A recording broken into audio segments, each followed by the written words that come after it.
یہ تین کام کر لو۔ نبی کریم صلی اللہ تعالی علیہ وسلم نے فرمایا رزق کی بارش ہوگی ہر طرف سے۔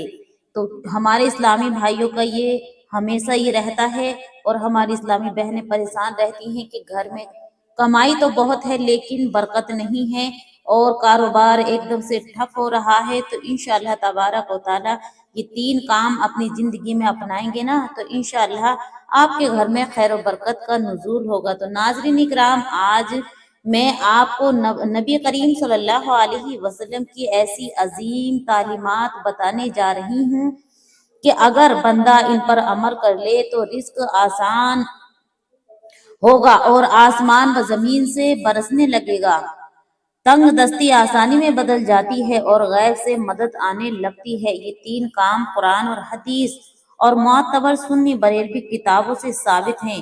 تو دیکھیے گا، آئیے گا، سنتے ہیں۔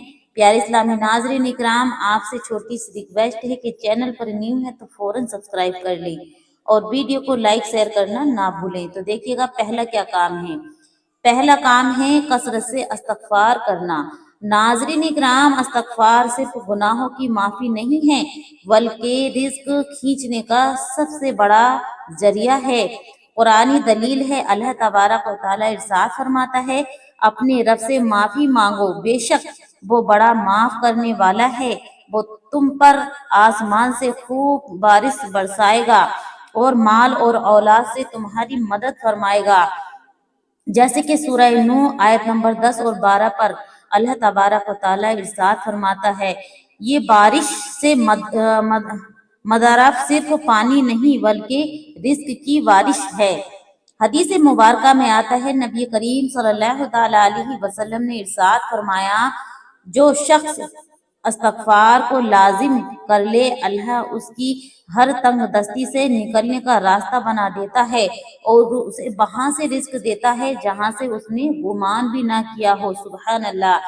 جیسے کہ سنن ابو داود کے اندر یہ حدیث مبارکہ موجود ہے، اور دیکھیے گا سنی بریلوی حوالے کے ساتھ امام اہل سنت احمد رضا خان رحمۃ اللہ علیہ فرماتے ہیں کہ استغفار وہ کنجی ہے جو بندہ رزق کے تالے کو کھول دیتی ہے، یعنی جو بند رزق ہوتا ہے اس کے تالے کو اللہ تبارک و تعالی اس کی برکت سے کھول دیتا ہے۔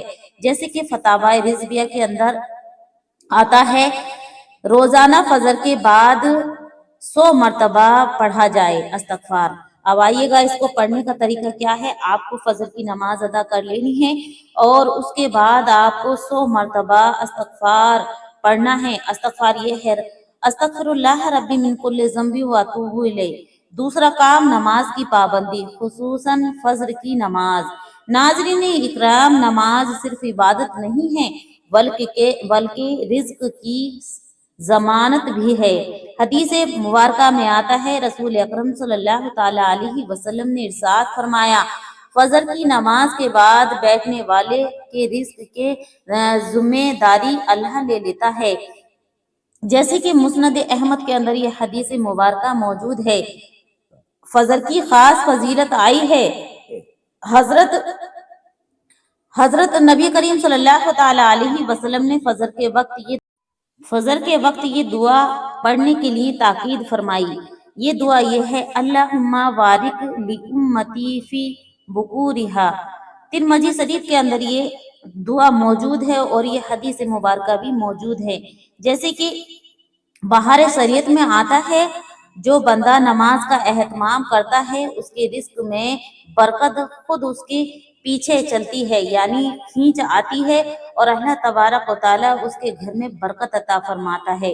فجر کی نماز بجماعت ادا کریں۔ نماز کے بعد کم از کم 10 منٹ ذکر و دعا میں ضرور گزارا کریں۔ اب دیکھیے گا تیسرا کام صدقہ و خیرات کرنا ہے۔ ناظرین اکرام، بظاہر لگتا ہے کہ صدقہ دینے سے مال کم ہوگا، مگر نبی کریم صلی اللہ علیہ وسلم نے اس کی برعکسی فرمائی ہے۔ حدیث پاک میں رسول اکرم صلی اللہ تعالی علیہ وسلم نے فرمایا صدقہ مال کو کم نہیں کرتا۔ ایک اور حدیث میں آتا ہے صبح کے وقت 2 فرشتے اترتے ہیں، ایک کہتا ہے کہ اے اللہ خرچ کرنے والوں کو اور عطا فرما، دوسرا کہتا ہے روکنے والوں کو ہلاکت دے دے۔ بخاری شریف کے اندر یہ حدیث مبارکہ موجود ہے۔ تو دیکھیے گا صدقہ رزق کو ایسے کھینچتا ہے جیسے مقناطیس لوہے کو۔ علمی طریقہ، ہر جمعہ تھوڑا سا بھی صدقہ ضرور دیں، چاہے 5 یا 10 روپے، یہ کیوں نہ ہو، نیت خالص ہو۔ تو پیارے اسلامی ناظرین اکرام، جمعے کے دن کریں اور ویسے بھی دنوں میں کسی غریب مجبور کو دیکھیں تو صدقہ ضرور کیا کریں۔ اگر آپ چاہتے ہیں کہ کاروبار میں برکت ہو، قرض اتر جائے اور گھریلو تنگ دستی ختم ہو، تو آج یہ 3 کام اپنی زندگی میں ضرور اپنا لیں۔ پہلے نمبر پر استغفار کی کثرت کریں، استغفار پڑھتے رہیں، اور نماز کے بعد فجر کے وقت ضرور پڑھیں 100 مرتبہ، اور دن میں بھی جب آپ کو ٹائم ملے تب بھی آپ اس کو پڑھتے رہیں۔ اور دوسرا کام، نماز کی پابندی کریں، فجر کی نماز کی پابندی کریں اور ہر وقت کی نماز کی پابندی کریں، اور فجر کے وقت سونا، اس وقت اللہ تبارک و تعالی رزق عطا فرماتا ہے، تو اس لیے فجر کی نماز کی خصوصاً پابندی کریں۔ تیسرے نمبر پر صدقہ خیرات ضرور کیا کریں۔ صدقہ صرف پیسے کا نہیں ہوتا، بلکہ کسی کی مدد کرنا، اچھا کسی کے لیے بولنا، اچھا کسی کے لیے سوچنا، یہ بھی ایک صدقہ ہوتا ہے۔ تو اللہ تبارک و تعالی ہمیں عمل کی توفیق عطا فرمائے۔